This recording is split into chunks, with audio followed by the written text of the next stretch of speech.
tutorial we're going to be learning how to make a zipped pouch which can be used as a pencil case, wash bag or anything really.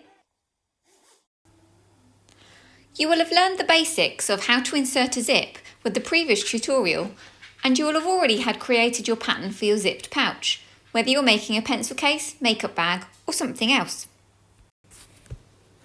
First of all, you will need to cut out all of your fabric pieces using your pattern. When laying a pattern on fabric, it's very important to do this step correctly. If you pull your fabric lengthways or widthways, a cotton or polycotton fabric without any elastane shouldn't stretch that much. But if you were to pull it diagonally, the fabric would have some give. There are times when making a product, particularly in dressmaking, that we would use this to the dressmaker's advantage, to have give in the fabric. This is called cutting on the bias. Another factor, especially if using a patterned fabric like I am, is that you lay the pattern along the grain line. If your pattern is at a wonky angle, your end product will not look very professional and you will not be able to correct this at a later time. To make sure that my back and front pieces are symmetrical and the same size, fold your fabric in half to cut both pieces at the same time. If you have a patterned fabric, have a look to see if it has a right way up. If so, take extra care to make sure that you use the fabric the right way around. Lay the pattern or template on top of the fabric. Look at the grain of the fabric and make sure that the pattern is laying straight. Then pin in place. My top tip is to make sure that there are no pins overhanging the edge of the paper. Otherwise, you will blunt your scissors if they get caught in the blades.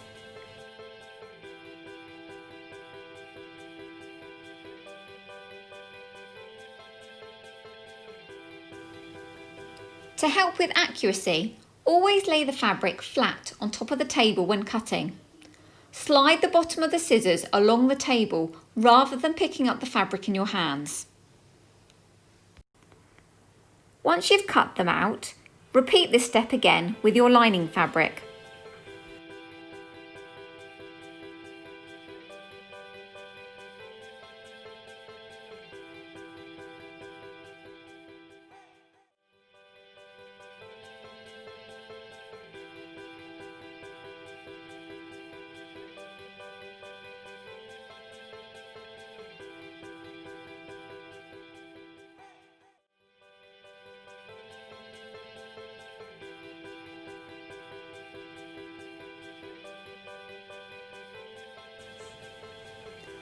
Lay one piece of your lining fabric, right side facing up, and with your zip half closed along the top edge. Then lay one piece of the outer fabric on top, this time with the right side facing down, making a zip sandwich. If you see through the fabric, you should be able to see the pattern the right way up. So as you can see here, once it's folded back on itself, the pattern will be the correct way around. Now pin your lining, your outer fabric and your zip together by pinning across the top edge. Once pinned, using the zipper foot on the sewing machine, sew along the top edge about 1/2 centimetre from the edge. Don't forget to move the slider part of the zip halfway through as previously shown.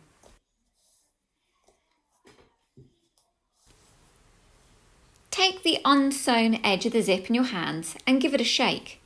You now should have both of the outer and inner fabric the correct way round, with the wrong sides facing each other.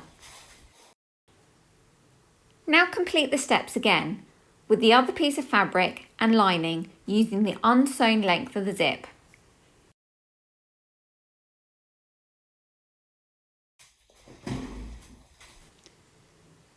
Now the zip has been inserted, I have also top stitched along the edge of the zip to look more professional. Lay the fabric flat and carefully trim the fabric only if required. I've also ironed the seams flat. This is a really important step not to be skipped. Now to sew the sides together. Lift the outer fabrics with right sides together and the lining fabrics also with right sides together and pin all the way around the edges. Now, positioning the zip in the middle is, in my opinion, the trickiest part of this make. Be sure that the zip is folded in half with the zipper teeth facing towards the lining.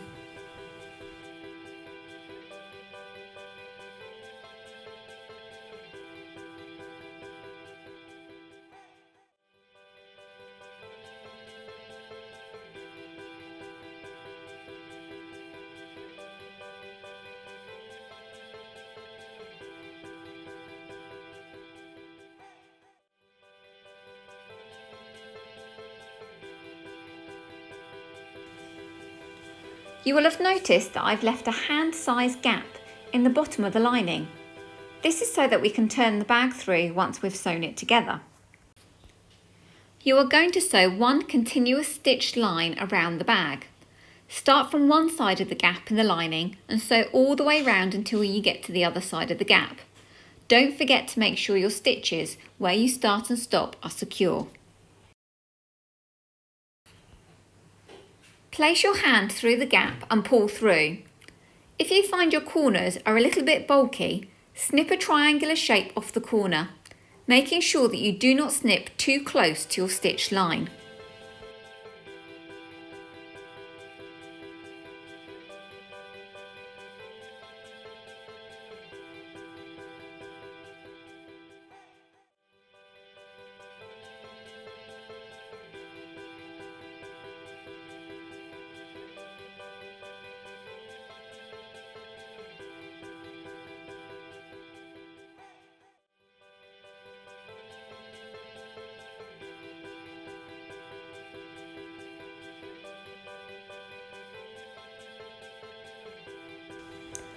Using a pin, gently pull out your corners.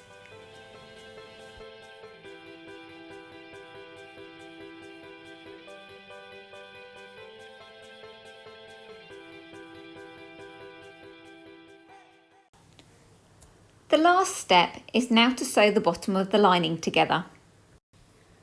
The opening of the lining will naturally want to fold inwards. With a top stitch, sew across this gap, stitching as close to the edge as you can to help make it look nice and neat.